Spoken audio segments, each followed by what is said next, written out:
السلام علیکم ورحمۃ اللہ وبرکاتہ۔ دوستو، امید ہے آپ تمام حضرات خیر و عافیت سے ہوں گے۔ اللہ تعالیٰ سب کو اپنی عافیت میں رکھے۔ دوستو یہ بات ہم سب کے علم میں ہے کہ اس وقت محرم کا مہینہ چل رہا ہے، اور محرم کا مہینہ اپنے آپ میں ایک بہت بڑی تاریخ رکھتا ہے۔ اس میں ایک ایسا سانحہ پیش آیا جس نے اہل ایمان کے دلوں کو اور زندگیوں کو جھنجھوڑ کے رکھ دیا۔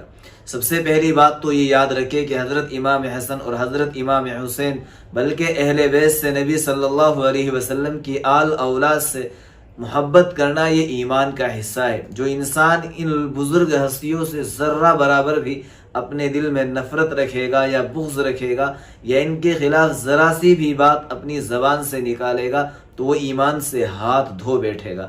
یہ ایسی مبارک ہستیاں ہیں کہ ان کے بغیر انسان کی نماز بھی مکمل نہیں ہوتی۔ انسان درود پڑھتا ہے اللہم صلی علی محمد وعلی آل محمد، کہ اللہ محمد صلی اللہ علیہ وسلم پر اور آپ کی آل اولاد پر رحمت نازل فرما۔ تو یہ ایسی مبارک ہستیاں ہیں۔ دوستو، حضرت امام حسین رضی اللہ تعالیٰ عنہ کی شہادت کا سانحہ محرم کی 10ویں تاریخ کو پیش آیا۔ اس سے پہلے بھی محرم کا مہینہ اپنے آپ میں بڑی فضیلت رکھتا ہے اور بہت اہمیت رکھتا ہے۔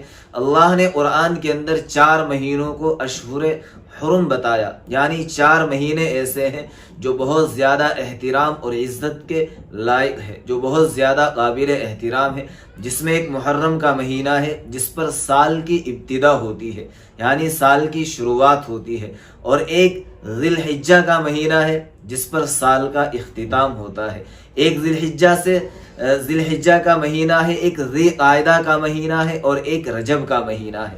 تو یہ 4 مہینے ہیں، ان کی اسلام میں ان کو بہت زیادہ احترام اور عزت کی نظر سے دیکھا گیا ہے۔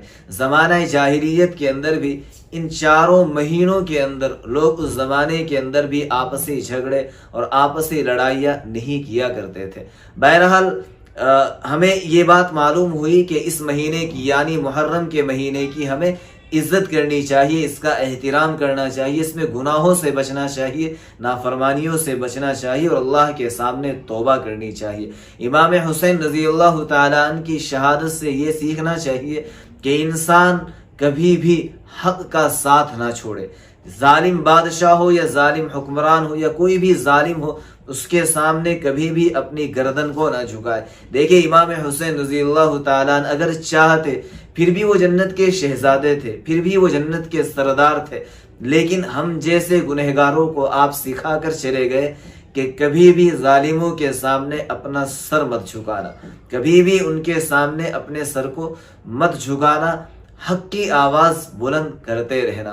ہم حضرت امام حسین رضی اللہ تعالیٰ عنہ کے لیے دعا گو ہے کہ اللہ تبارک و تعالیٰ آپ کے درجات کو مزید بلندی عطا فرمائے، اور آپ کے وسیلے سے، آپ کے ذریعے سے ہم جیسے نالائقوں کی بھی مغفرت فرمائے۔ دوستو، اہل بیت سے محبت کرنا اور ان سے عقیدت رکھنا یہ انسان کے ایمان کو اور زندگی کو واقعتاً نکھار دیتا ہے۔ ان بزرگ ہستیوں کے ہم پر اور پوری امت پر بہت بڑے احسانات ہیں۔ بہرحال اس سال یعنی 2022 میں 10 محرم کب ہے، کون سے دن ہے، اور انگلش کی کیا تاریخ ہے، اور ہمیں کتنے روزے رکھنے چاہیے اور کن چیزوں سے بچنا چاہیے، اس پر آپ حضرات کے سامنے چند باتیں کرنے والا ہوں۔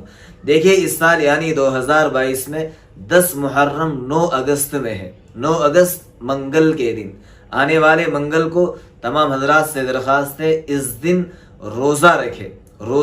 صحیح حدیث سے روزہ ثابت ہے کہ اس دن روزہ رکھنا چاہیے 10 محرم کو، اور میں نے بتا دیا کہ 2022 میں منگل کے دن 9 اگست میں انشاءاللہ 10 محرم ہوگا، یعنی عاشوراء کا دن ہوگا۔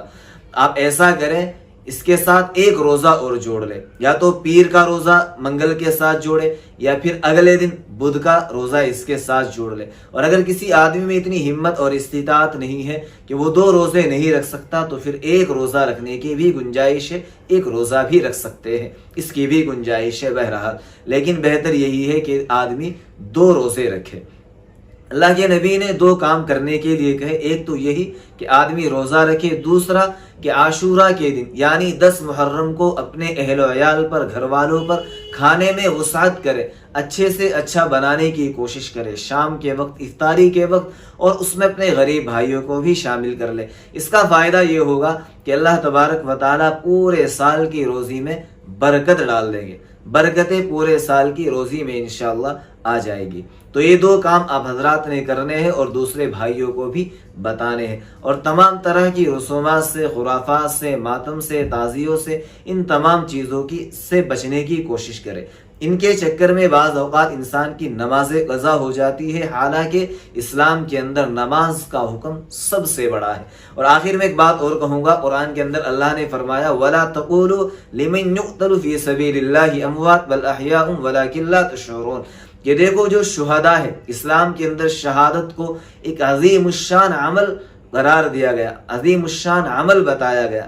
شہادت ایسی چیز نہیں ہے کہ اس پر سوگ منایا جائے، ماتم منایا جائے، بلکہ اس پر فخر کیا جائے۔ اللہ نے فرمایا کہ یہ جو شہداء ہے یہ تمہاری نظروں سے تو اوجھل ہو جاتے ہیں، لیکن بل احیاء ولکن لا تشعرون، اللہ تبارک و تعالیٰ ان کو ایک زندگی عطا فرماتے ہیں، یہ زندہ رہتے ہیں، بس ہمیں نظر نہیں آتے۔